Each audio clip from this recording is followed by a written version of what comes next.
I am back. So today I'm talking about the review of my Arai Quantum X helmet. I was about to say AGV for a second there. So let's talk about why did I went with an Arai to begin with compared to the ones I was looking at. So a couple of helmets I was looking at is of course a AGV, a Shoei, and of course this Arai helmet. So I was like, okay, I'm gonna try on a Shoei first. Okay, cool, which was the X14 I think it was. And then they have a AGV Corsa, which I also tried out. I was like, okay, I'm very familiar with the setup and everything. So okay, cool, not a big deal. But then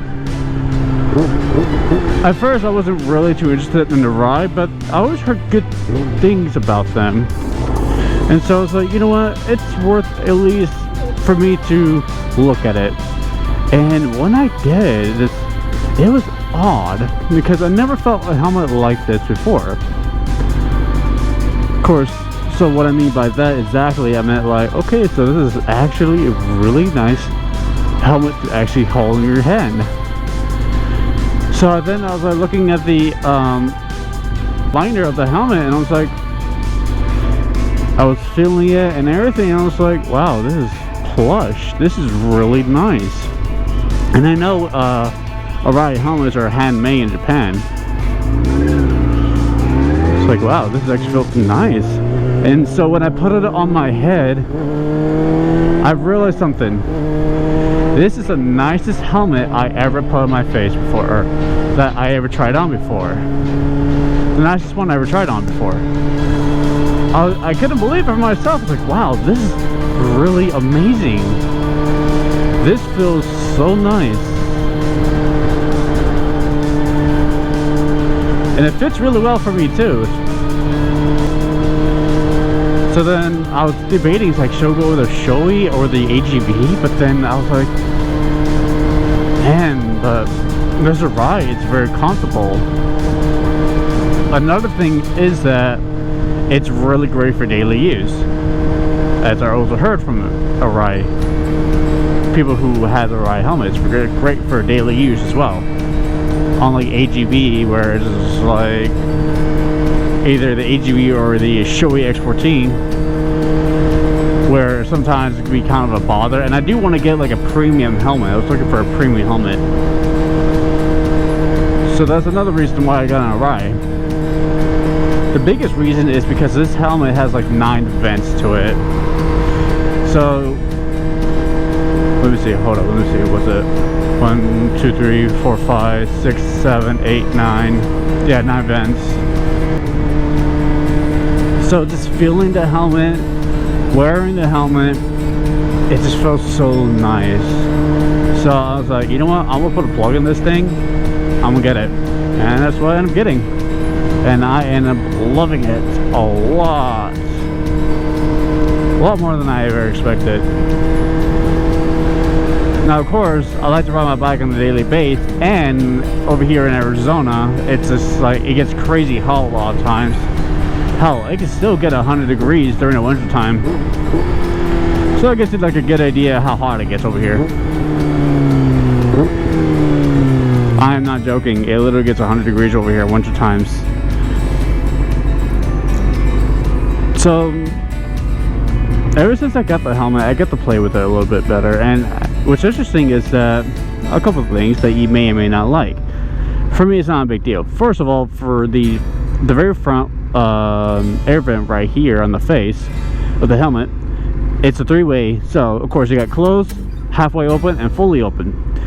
Now closed is closed, obviously. Halfway open is pretty interesting because halfway open will kind of like prevent fogging of your helmet, because it kind of shoots up into the visor area, and so that actually prevents fogging, which is actually really nice. And I usually prefer that way because when I motovlog a lot of times, you know, when I talk and everything, because it gets hot in here, and of course my breath makes oxidation and fogging all of it. So that actually prevents it, so that's just really nice. And of course, fully open, it's when you just have it on your face, basically. So the amount of vents that it has on this helmet is actually really nice. Like, I can literally feel my head being cooled down as I'm riding. But it's actually a really nice feeling. I'm not sweating in it. Even at this speed, I'm not even sweating. Now the weather's actually pretty nice, actually.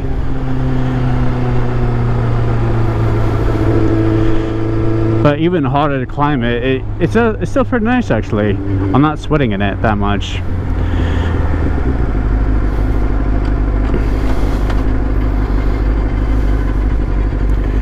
I like it how we have no working brake lights going on, my dude. Alright, so another very interesting vent is actually on the actual visor itself. I'm not sure you can see that well. So yes, the vents on the visor are real and they're functional. Now a lot of people, when you first try it on, that'd be probably the first thing you would notice from your sight. But after a little bit of time, for me at least, you don't even recognize it's there anymore. At least for me. Some people just hate these, apparently. A good thing is that even in the rain, well, I haven't tried it in extreme range before, like my other video where I went to not Payson, Sedona, and it was just the amount of rain of it over there was just crazy. Another great thing about this helmet is the stability of it. Especially when it comes to higher winds like this, or high speeds like this, like my head is perfectly stable, and that's with the GoPro on.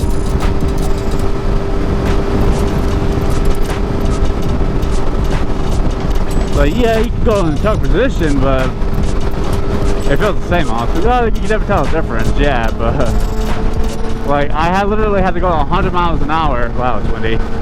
And there's a fucking, like, camper in front of me. That's a lot better. So, I literally had, for at least the wind buffeting itself, I literally had to go like 100 miles an hour for me to feel that buffeting going on. Compared to all my AGV helmets I had, like, yeah, you can still, you know, buffeting and everything at this type of speed.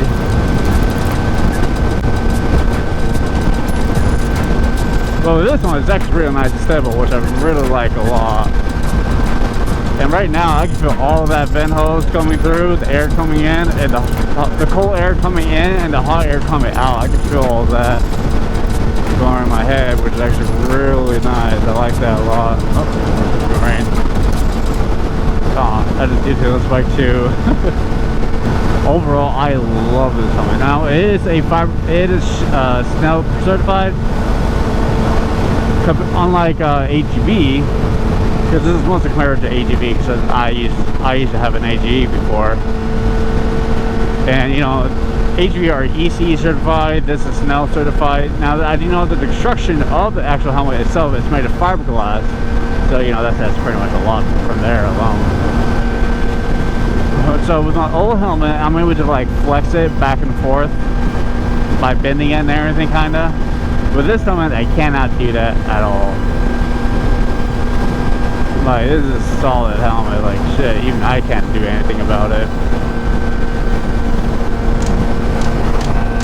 Now, there are some things I don't like about this helmet. Now, mostly that's two things. Now, the first thing is, of course, for every arai person, it's going to be this, the actual mechanism for the actual visor itself. It's kind of a pain. Even though I just detailed my bike, but whatever. Well, my face is still dry. Is it fucking hailing? Oh, no. Not sure why you're braking for. Oh, not sure why. Ow. Okay, this kind of hurts. Oh, fuck. This hurts a lot. Oh, fuck. Ah, shit. Oh, fuck me. Oh, my nipple. Oh, that got me the nipple. Fuck. Oh, God. Fuck it. I'm committed. But so far, my face is still completely dry. Literally. I've not felt a single raindrop on my face just yet.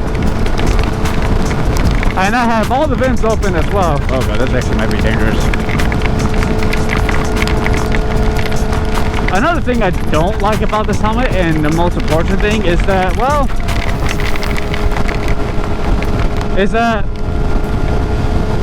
I have prescription glasses.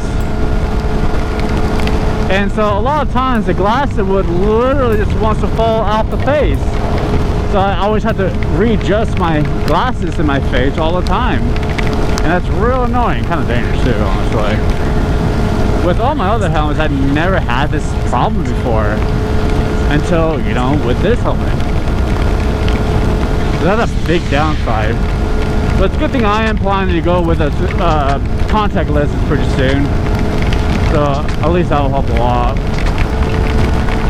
Yeah, I'm still completely dry. I mean, I can feel a little bit on my lip, but you know, you have to cut the visors open. But everywhere else, like, I'm completely dry. It hurts like a bitch though, I can tell you that much. I'm getting off the fucking freeway, fuck this. I proved my point. It does really well in bad weather, or in bad rain. Oh yeah, everybody's gonna be like, oh, that's not bad rain, it's sprinkling. Shut up, this is Arizona, okay? This type of rain can literally get us floods around. I am not kidding. Oh, my shirt's all soaking wet too.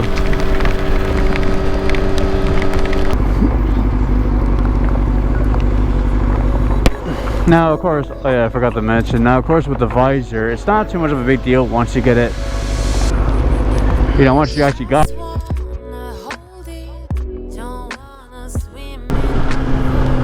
Whoa! Oh my god! That's why you don't try to do a fucking burnout in the rain, dude.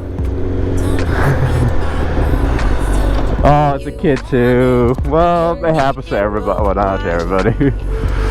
Damn. Crawl on the way to school.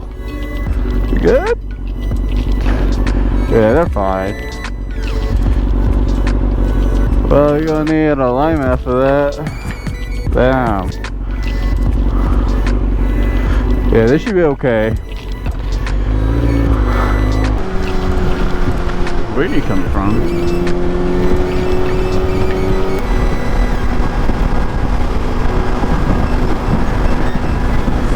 I'm going 90 miles an hour. Why are you trying to go 100?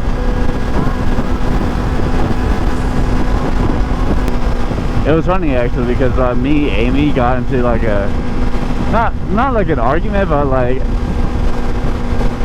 let me explain. So she was saying, because she has a AGV K1 helmet, which is like a $200 helmet, but she was saying like, oh my god, I want the AGV what was it, Pista RR helmet or something like that. Then it's like over $1,000. I was like, ah, fucking trash, man.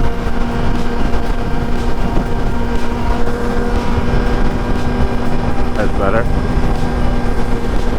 So, next thing you know, I was like, what about my helmet? It's a really great expensive helmet I got actually. It's like, meh.